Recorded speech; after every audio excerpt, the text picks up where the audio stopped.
A smoldering debate that has made enemies out of friends, families, and social classes. It has brought conflict and division to entire nations. During the 20th century, this clash of opposites was the basis of the Cold War, and you were required to choose sides.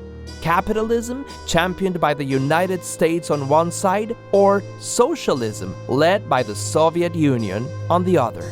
And today, when even Russia has adopted capitalistic practices, and even in the United States you can hear about the benefits of socialism, we ask ourselves, capitalism or socialism? In the middle of the 19th century, in Europe and especially in England, industrialization was going full steam ahead. Production was higher than ever, but at the same time, workers were totally exploited. 14 to 16-hour workdays, miserly salaries, child labor at even worse pay, polluted air and frequent accidents, and forget about social security or vacations.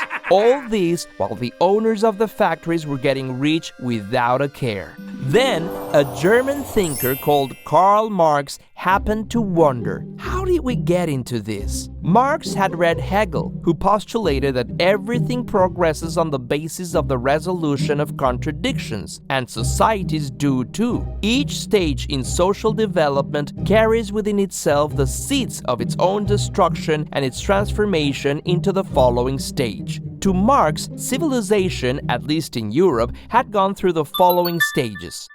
Primitive communism. During this time, all goods were scarce. Every able-bodied person worked, and all members of the community were distributed goods according to their needs. In this stage, agriculture and other techniques were developed that enabled people to keep and accumulate goods, which led to the second stage, slave society. For the first time, society divides into classes, those who work and those who own the means of production. They even own the workers themselves. During this time, there is the belief that the powerful, kings and priests, are so because they enjoy divine favor. It was at this time that the state appears, and gradually the third stage sets in. Feudalism. In this stage, workers aren't slaves, but serfs. They're still attached to their masters, the owners of the land, and have to pay them a tribute. By the end of feudalism, power and wealth are concentrated by a class made up of artisans and merchants that usually live in villages or burgs near fiefdoms. Marx later called them the bourgeoisie.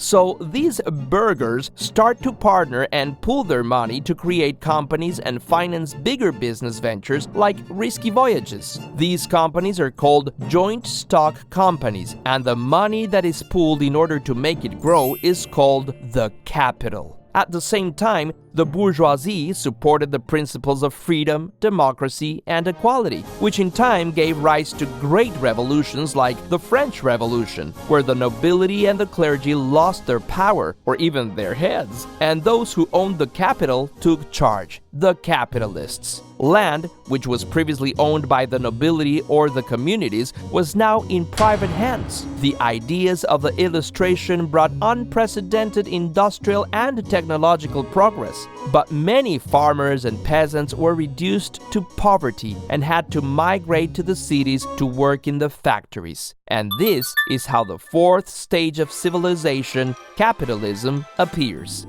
Capitalism, as defined and espoused by economists like Adam Smith, can be described by its main features, which are land, machine, and factories. In other words, the means of production are not owned by the state or the communities, but by private individuals. There is a free market. Every person has a right to buy and sell whatever they please, including their own labor, and negotiate prices as they see fit. This is known as the invisible hand of the marketplace. The idea that even though individual economic actions may seem selfish, they contribute to the well-being of society at large. The capitalist ideal is, therefore, that laws and the state should intervene as little as possible in the functioning of the market. Freedom of enterprise. anyone can start their own business, assuming the risks and enjoying the benefits. This, in turn, fosters competition and innovation. Put it like this, and capitalism sounds perfect. Then, what was the reason for what Marx was seeing in the cities of Europe? One of the main problems with capitalism is the concept of profit, or the benefit a capitalist expects to obtain from their investment. Imagine that two people work together to produce something. One contributes their labor and the other contributes the money to make it, in the form of tools and salaries. Let's say that the product costs $10 to make, and it can be sold for $18. Those $8 extra are profit, and they return to the capitalist. Shouldn't the worker get something as well?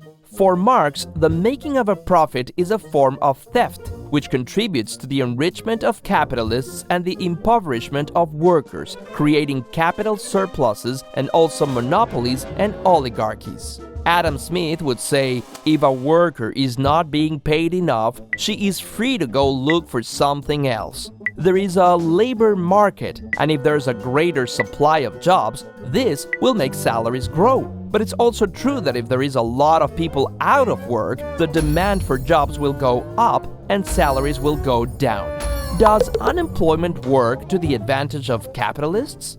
One of the contradictions of capitalism is that if there is at some point such a number of poor people that they can no longer buy what it produces, then who is going to buy stuff and how is the economy going to grow? The other is that capitalism assumes there'll be unlimited growth for corporations. However, the planet's resources are finite, and it cannot indefinitely provide raw materials nor process forever the resulting pollution. To top it off, where did all the capitalists get their startup money? Most of them didn't work for it, they just inherited it.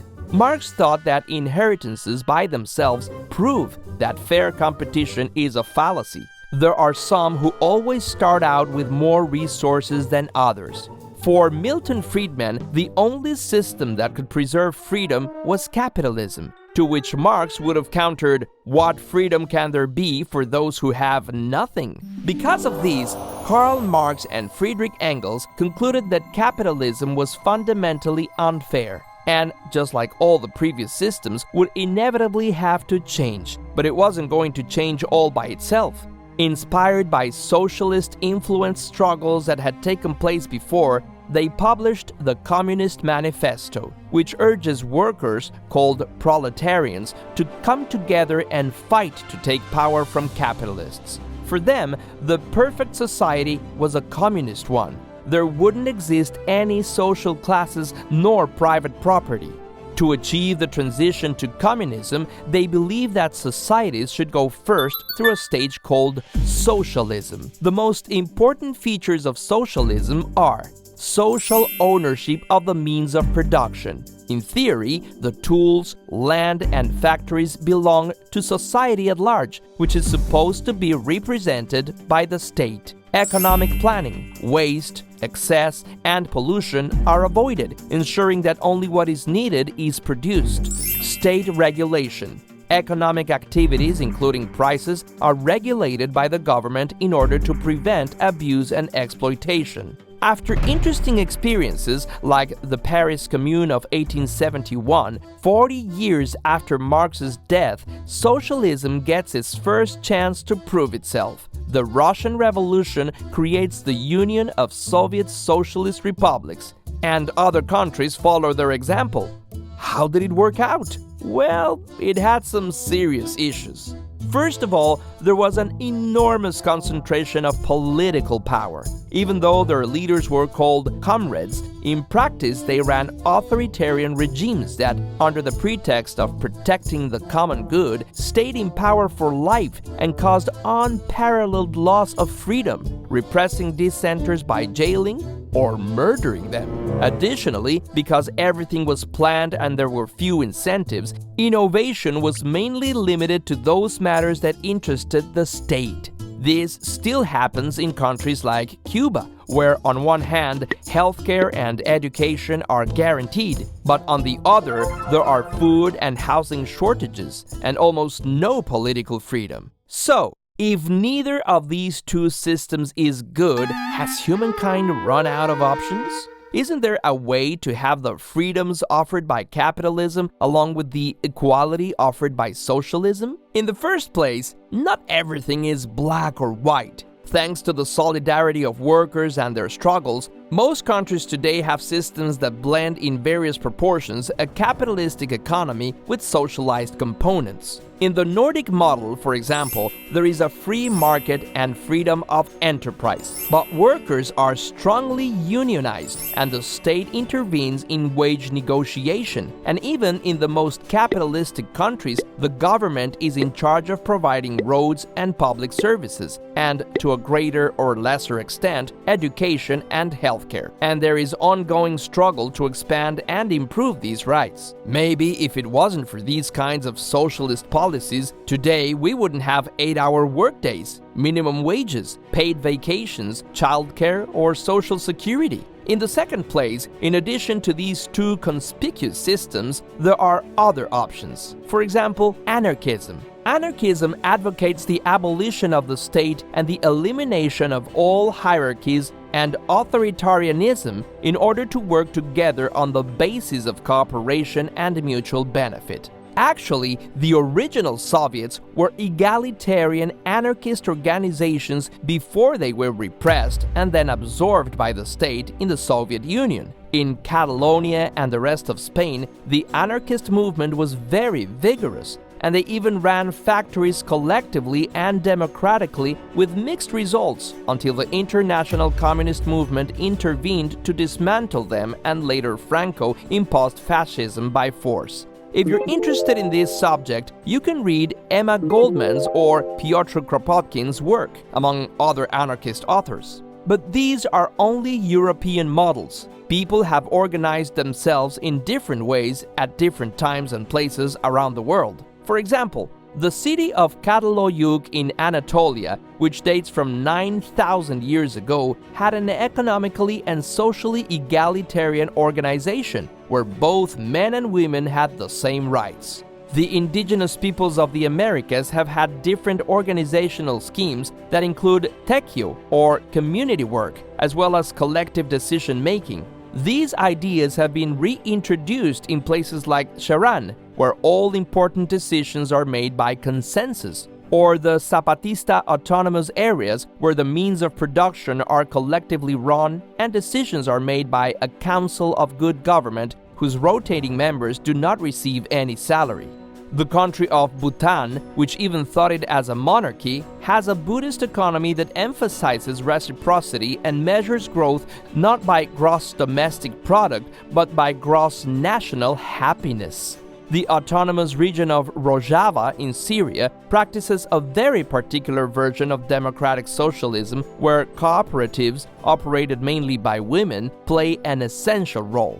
As you can see, capitalism and socialism are just two of the many ways in which human beings can operate their societies, and a society can always change. How about you? Do you think your country's economic system should be changed? What kind of change would you like to see?